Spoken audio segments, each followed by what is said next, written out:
Pernah nggak sih kamu ngerasa uang kayaknya cepet banget habis padahal baru gajian? Atau malah belum sempat nabung, tapi cicilan dan tagihan udah ngantri? Yap, kita hidup di zaman yang serba instan. Semua bisa dicicil, semua bisa dibeli cuma dengan satu klik. Tapi di balik itu, banyak dari kita yang mulai kehilangan arah. Bukan karena kurang uang, tapi karena nggak tahu gimana cara ngatur uang yang benar. Padahal, Islam dari dulu udah punya panduan yang lengkap tentang bagaimana kita memperlakukan harta. Mulai dari dapetin, ngeluarin, sampai mengembangin dengan cara yang halal dan berkah. Di video ini, kita akan bahas bagaimana mengelola uang sesuai prinsip Islam agar setiap rupiah yang kita miliki membawa manfaat dan keberkahan. Sebelum kita bahas cara ngatur uang, kita perlu ngerti dulu apa sih sebenarnya arti harta dalam Islam. Islam ngajarin bahwa semua harta yang kita punya itu bukan sepenuhnya milik kita, tapi titipan dari Allah. Kita cuma dipercaya buat mengelolanya dan nanti akan dimintai pertanggungjawaban. Bagaimana firman Allah dalam surat Al-Hadid ayat 7? Berimanlah kamu kepada Allah dan Rasul-Nya, dan nafkahkanlah sebagian dari hartamu yang Allah telah menjadikan kamu menguasainya. Maka orang-orang yang beriman di antara kamu dan menafkahkan sebagian dari hartanya, memperoleh pahala yang besar. Jadi, setiap rupiah yang kita punya itu amanah. Pertanyaannya, apakah kita udah jadi pengelola yang baik? Karena bukan seberapa banyak yang kita punya, tapi seberapa berkah yang kita gunain.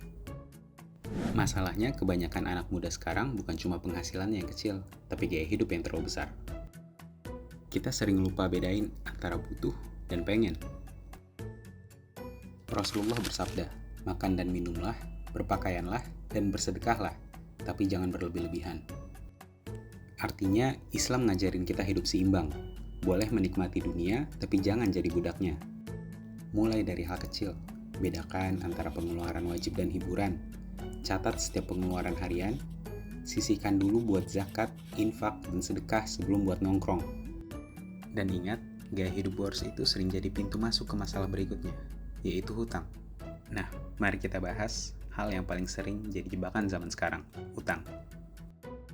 Pay later, kredit online, cicilan, semuanya kayaknya gampang banget. Tinggal klik, tapi jarang kita sadar. Itu semua adalah bentuk tanggungan yang harus kita bayar. Rasulullah bersabda, ruh seorang mukmin tergantung karena utangnya, sampai utangnya dilunasi.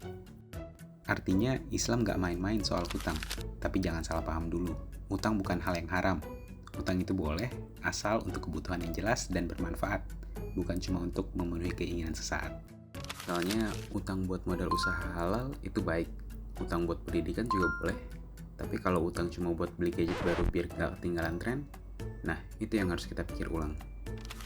Intinya, setiap mau berhutang, tanya dulu, ini benar-benar butuh atau cuma pengen? Karena dari sini kita bisa belajar, kalau mau keuangan yang tenang, jangan cuma mikir cara berhutang, tapi juga gimana cara mengelola dan mengembangkan harta dengan cara yang benar.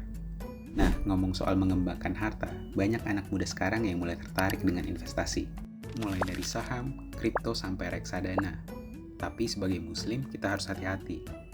Islam dengan tegas melarang riba karena riba bisa menzolimi salah satu pihak dan menghapus keberkahan harta.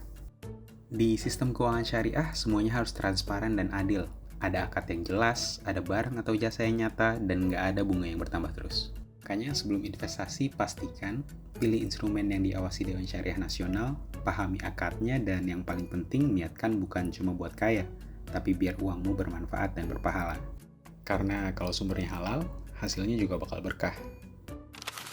Jadi, Islam itu nggak anti pada kekayaan, tapi Islam ngajarin kita bukan cuma gimana cara punya uang, tapi gimana caranya uang itu membawa kebaikan. Dan ingat 3 hal penting hari ini, kelola harta dengan amanah, bedakan kebutuhan dan keinginan, dan pilih pembiayaan atau investasi yang berkah tanpa riba. Karena tujuan kita bukan cuma hidup kaya, tapi hidup berkah dan bermakna. Semoga video ini dapat bermanfaat. Wassalamualaikum warahmatullahi wabarakatuh.